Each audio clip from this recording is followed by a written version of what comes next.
welcome everyone. It's good to see all the participants on the screen. My name is Roel Wildenboer. I head up the agricultural sector for ABSA Corporate Investment Banking. I've been in the role now probably 14 months, and prior to that, I was very involved in agriculture from a credit perspective. From 2010 to 2015, I headed up the credit function for ABSA Business Banking, where the largest portion of our agricultural exposures lie. And then I joined the credit department in corporate investment banking, and my portfolio was agriculture once again, and then also structured trade and commodity finance, for which I was the sector head, and open account trade finance as well. So in brief, that's where I come from, based in Sandton. And my responsibilities are, well, it does include the entire African continent and those countries where ABSA does have businesses. Thanks, Roel. Let me follow up on that. My name is Remy Bergeron. I've been most of my life in commodity trading. Spent 20 years of my life with Louis Dreyfus Commodities. I was born in Africa. I spent the past 20 years in South Africa. So for Louis Dreyfus and then for some different commodity trading company, fertilizer and investment bank called BTG Pactual. And more recently, I decided to, we'll discuss that, to go to greener fields, and move to trade finance. So I joined Barak Fund Management 2 years ago and took control over one of their funds, and I still cooperate with Barak Fund Management on the trade finance on the agri side, but as well I've got my own advisory company where I get involved into what I call a mix of commodity trading and trade finance on the continent. Thank you, Remy. My name is Kobus Sasaki. I'm one of the founders of Africa Merchant Capital. We're a boutique merchant bank focused on the sub-Saharan African markets, mostly outside of South Africa. We have got an office in London and in South Africa. And the two main entities in which we're engaging in the sub-Saharan Africa agricultural sector is AMC Advisory and AMC Trade Finance. AMC Advisory is a FCA regulated full service corporate finance advisory business, which we've been operating since 2012. And basically we focus on growth capital opportunities in the sub-Saharan Africa market. As you would typically have it, we are sell-side advisors. So we advise the African business, the entrepreneur, and our focus is on the private markets for our entire business. So we call ourselves a mid-market focused private merchant bank. So the typical deal sizes for advisory is $10 to $50 million in the agricultural sector. We are strong in agroforestry, also plantations, processing, etc. Having done transactions from poultry, forestry, and in jurisdictions from Ghana, Nigeria, Cote d'Ivoire, through to Ethiopia, Malawi, Zambia, Mozambique. We've got a business, AMC Trade Finance, where we act like a bank. We are the lender of record. The largest part of our book there is also in the agricultural sector. A large part of what we're doing at the moment is in the commodity export market, coffee, cocoa, cashew. But our focus as a business is a transactional trade finance business. It's an FCA registered business. We lend in dollars from London, but our entire focus is Africa deal flows, both imports and exports. We're really interested in the full value chain of the agricultural and food value chain. I'll finish it there. Great, thanks, Kobus. Guys, there was a few. No, I just wanted to say there was a few questions which were part of the agenda of this session. maybe we can try in turns to raise them and answer them. No, or what do you suggest, guys? It sounds good. Yes, Okay, I think so. The first one was what role financial intermediaries play during this time. You know, obviously we're talking of the SA and the African pandemic, which affected the whole activity and trading activity and economies for the past 8 to 9 months. So I don't know, Kobus, you want to start with that, and then we'll do the round.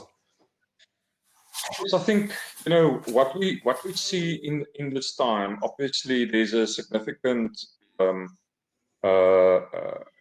there's a combination of businesses out there, but I would say that you have got businesses that are basically raising on the back of growth, and that a large part of that growth would be a process that have been ongoing for the last 2 to 3 years. And then you've got another section of businesses that have probably heavily invested and is growing, but is in distress at the moment, you know, for different reasons.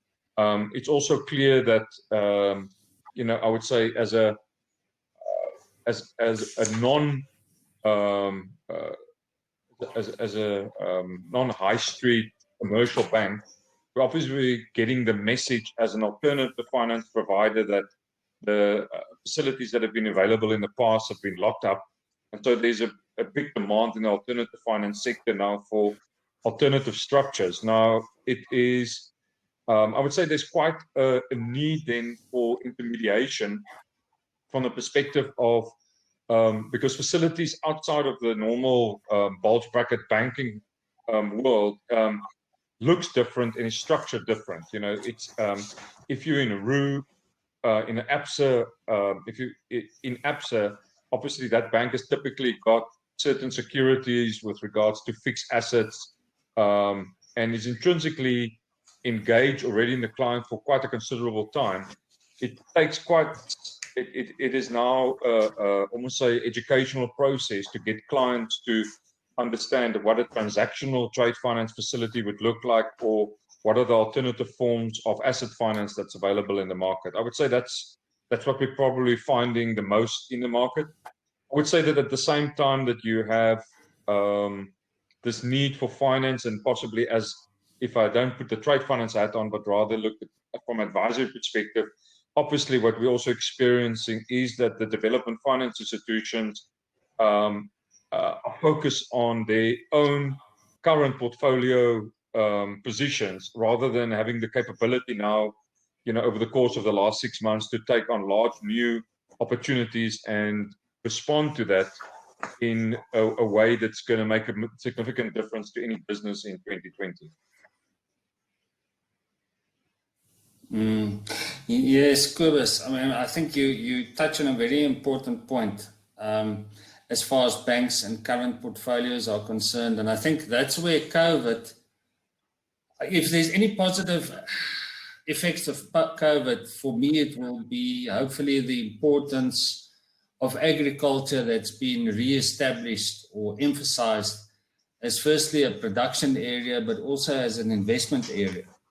And in Africa specifically, where there's still a very large developmental focus and where we see such a lot of opportunity, it's sometimes difficult to marry your normal commercial bank principles. And we are regulated, of course, and with all the constraints that accompanies the regulations, it's sometimes difficult to marry those facets with the opportunities we see. And then, of course, I think, you know, non-main street banks and financial intermediaries and DFI and capital investors become very important to try and realize the benefits of, you know, very substantial and viable projects across the continent.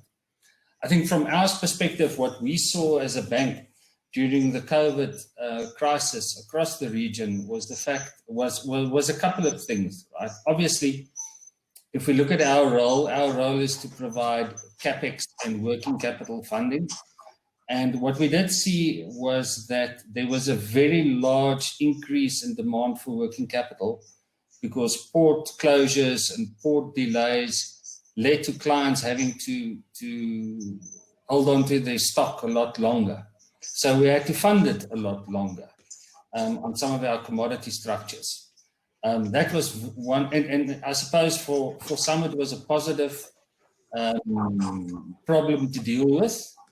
And for others, not so much. Overall, on balance, I think our agricultural business or agriculture in Africa is probably the sector that was least impacted by the COVID scenario amongst all the sectors we do business in.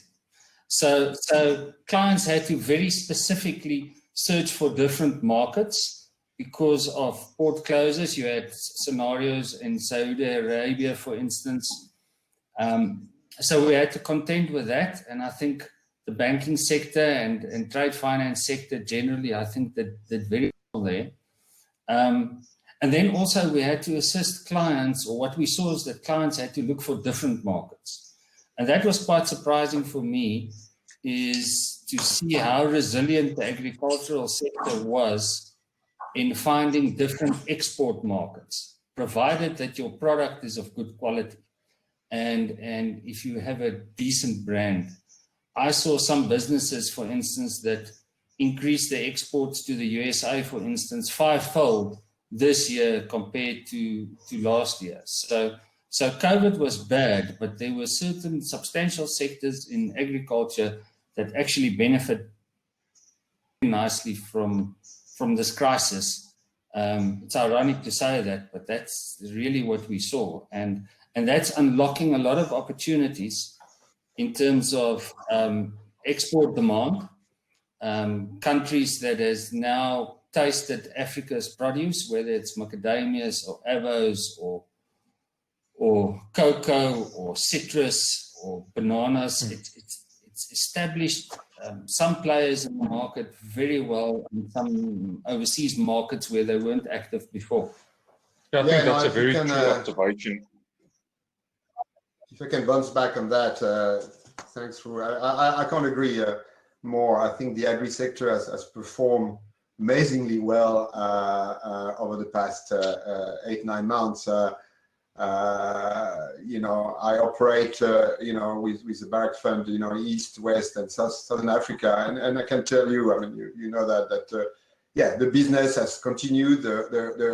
The supply chains were clearly under stress at one point in time, both in terms of the logistics, but as well as sometimes the offtakes. I remember at one point in time we saw India being locked down, then China reopening, so that has created a lot of disruption. And I'm an ex-trader, so I love disruption. I love chaos because this creates opportunity. I shouldn't say that, but and that in my mind makes that the role of intermediaries is actually bigger than ever. I think we've moved from a world which was already in change, changing quite rapidly, and we've seen the evolution of the traditional financiers, from the crisis of 2008 to Basel 2, 3, 4 to the more recent issue that occurred to some traders in Middle East and Far East, and that, as we know, pushed certain traditional financiers to move or to decide to de-risk a bit their approach to trade finance. And then on the trader side as well, you've seen a real evolution, which is the biggest guys, what I would call the ABCDs, have needed to reinvent themselves. I mean, the market has been tough for them over the past few years. The supply routes have narrowed, and every FOB seller want to sell CNF, and CNF buyer want to buy at origin, and so these guys have been trying to reinvent themselves, and we've seen the emergence of this mid-market, as Cobus was saying,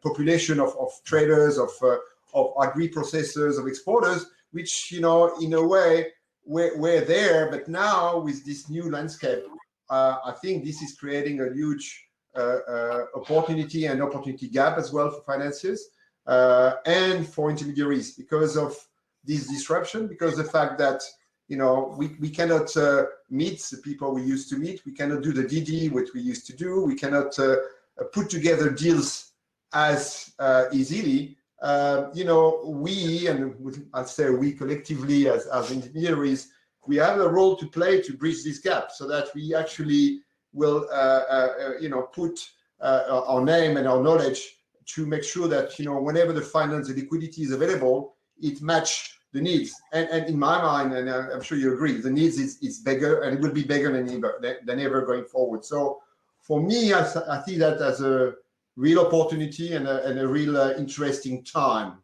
from a business point of view. Yeah, I think what I would like to add to that, and like you say, I think this is a really good time for agriculture to show that it is very resilient, in downturns and crisis periods like this. I would maybe just add to that. Just prior to this call, I came off a call with the head of our collateral managers that we use across West Africa, and at the moment, for example, there's quite a bit of distress and delay in the value chain, for example, in Nigeria, in that the states are literally, the state borders have just literally become almost national borders. It's become extremely difficult to move product. Also because there's a lot of less traffic on the road, it actually causes a higher security risk. Less trucks and less vehicles on the highways. So those are all things that you need to consider. And I would say that there is, as you know, there's been delays across all ports in Africa, especially in the high season periods for exports. So those are considerations from a trade finance perspective. I think the other issue that I would raise here under the circumstances in 2020, but also for the future, and that is something where we have got a little bit unstuck. I think just like most private equity funds, agricultural funds, DFIs, that because we are the principal lender, we require our own team members to travel in country to do due diligence. And with the COVID restrictions, and also, if you've got a team traveling from South Africa into a place like Malawi or Zambia, where there wasn't even Malawi didn't have any lockdown. So the restrictions on sending a team from a consultancy team for due diligence in from Amsterdam or from London or from South Africa, as the normal methodology would have been, has been quite problematic. It could have caused delays of 6 to 8 months now to start or complete due diligence. And I do believe that the future that we require, especially from an African due diligence perspective, is that we would, and this is very positive for sub-Sahara Africa consultancy on the ground teams, is that we need to start to get a accredited base of on the ground consultants, in all these regions, that international, from the IFC and the World Bank to European DFIs to the private equity funds can rely on in times where there is restricted travel and access commitments, because we can't allow, the drop in FDI into all these countries have been very, very significant because of this exact reason. So that's one of the areas I think we need a very quick solution and a constructive industry solution on getting accredited consultants, in all the major regions where we want to invest. I think that's one of the major areas where intermediation has fallen short in this year because of this unprecedented circumstances. Yeah, I agree, Cobus. That's become very, very difficult. And when we talk agriculture in Africa, there are many facets to it, but one is the flow of commodities. And any financier, whether it be a trade finance fund or a BFI or a commercial bank like ourselves, your most effective risk management is on the ground. And we've seen over the years as well, your best structures are the one where you can actually have a good view on a very regular basis, even if the transaction is not fully collaterally managed, on what is going on in the warehouses, in the logistics chains, and in the manufacturing facilities. I mean, that normally is the first indication of risk.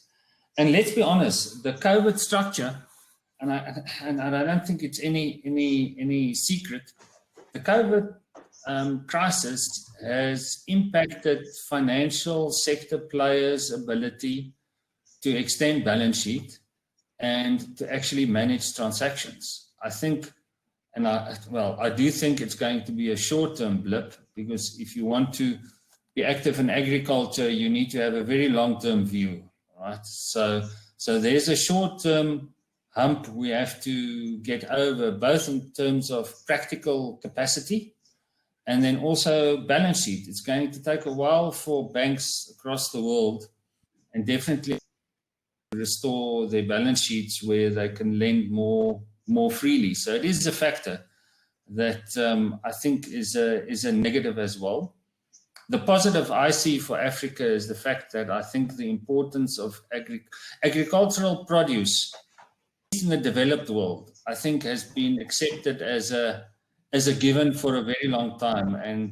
And as we've seen some of the supply chain disruptions in Europe and the USA, I think there's a renewed realization that agricultural produce is actually very important. You can't take it for granted. And Africa, being the continent with the greatest investment opportunities or untapped potential, stand to benefit from that if we have the right policies, if we back the right projects, if we have the right regulations, and if we have the right commercial approach to production and logistics and exports.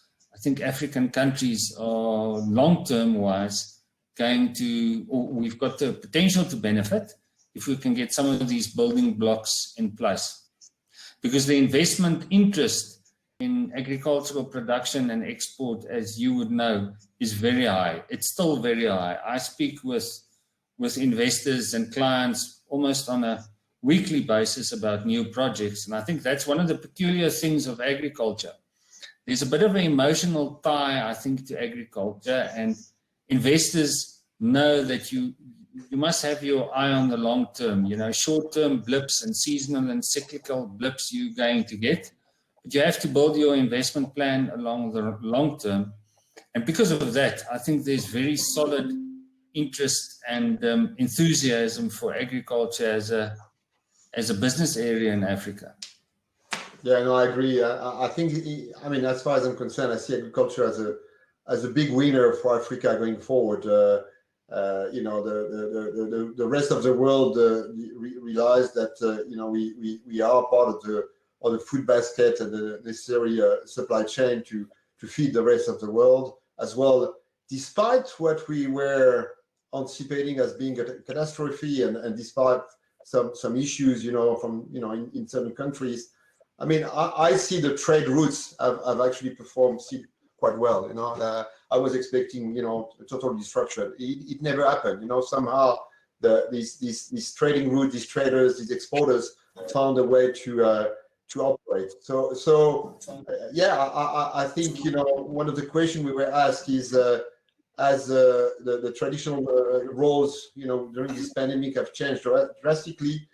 I think so, you know, and I think, you know, we will need to readapt ourselves to the new world, be it, as Cobus was saying, you know, putting more people on the ground, and the need to create some kind of DD auditors, you know, on the ground to be able to assess the strengths of the, you know, of the different company that we will finance, or be it, you know, putting, you know, obviously, and everybody's talking about the digitalization of the industry, which is a need. I'm not sure personally that it will happen any soon. I mean, there's a lot of discussion about it. There's still a lot projects and ventures. I think at the end of the day, as Ru was saying, it's as well reinforce the need to meet people and to meet face to face. At the end of the day, we all trading physical product.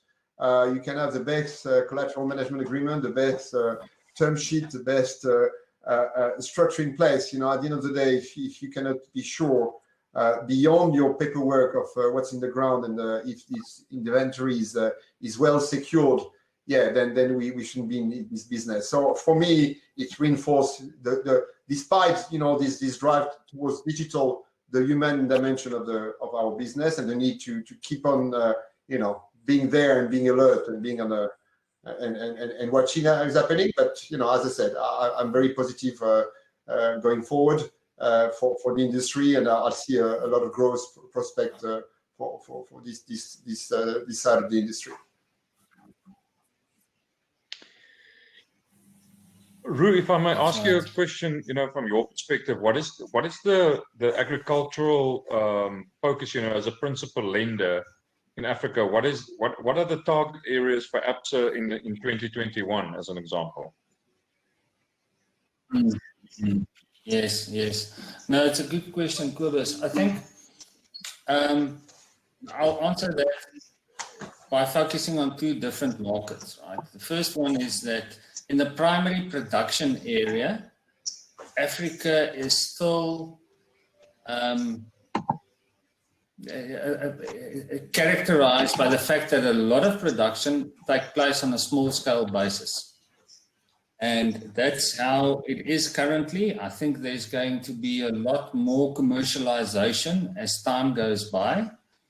But many African countries are much different, or a lot different to South Africa, and that's in that sense. It's in a certain sense, it's easier climatically to grow produce. So it lends itself to small scale farmers producing with commercial intent, if I may call it that. So I think as far as certain products are concerned, or certain areas, we don't really and we don't pick winner sectors or subsectors as such.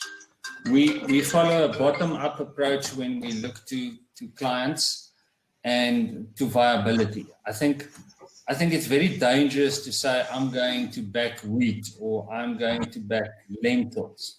We know what the overall success stories have been with macadamias, for instance. I think that's a growing sector. I think it's going to go very well for certain countries in future. But I think staple production, there's almost a dualistic approach that you need to follow.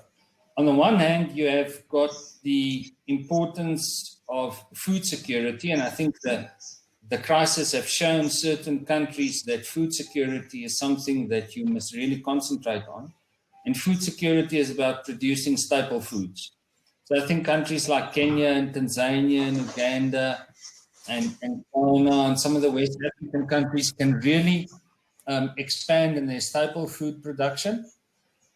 So you need that to feed your populace. Because what we've also seen is that the crisis has led to a lot of currency deterioration. And if you need to import your staples, your country is going to suffer. So I see staples long-term as a focus area where it's possible and profitable to grow staple foods. But you have to marry that with your high-value export areas as well. Fruit production, for instance. Tea. Kenya is doing very well with tea. And the tea prices has restored itself a bit during this crisis, and the demand for Kenyan tea was very high. Same with other fresh produce, But I think where we would, as a sector or as an industry,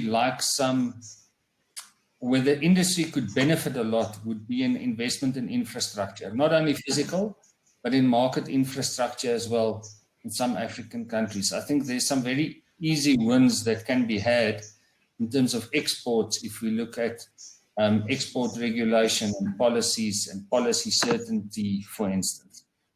So as a bank, we don't pick a winning subsector. We look at each opportunity on its own merits. But of course, you do know that high value export fruits should do well in future. Avocados should do well, but so would some of the staples as well, where production conditions are favorable. But if you would say, where would you in your portfolios say, let's just say then from a geographical perspective, would you want to have more exposure geographically in those staples? So as a bank, yes, as a bank, our focus is firstly on our countries we have a presence in. So those countries across Africa is Kenya, Tanzania, Uganda, a little bit in Rwanda, Botswana, Mozambique, of course, and in West Africa it's Ghana. And we do some transactions in Nigeria as we speak. I mean, we're actually exporting, financing the export of cashew nuts out of Nigeria and Ivory Coast. But I think for the immediate future, our focus would be to establish our markets in the presence countries more than, for instance, to go into Ethiopia or Benin, for instance. It's just a fact of life. That's how our strategy will unfold. It's dangerous to do business where you don't have a presence, and as we've discussed a bit earlier. So our focus would really be in those countries where we've got a presence, and then very, very solid or good opportunities in some countries where we don't have a presence, where you can have a reliance on a really good collateral manager, and where you can tie up the logistics chain and have control on the flow of funds and the flow of product. Yeah, that sounds like the wise move.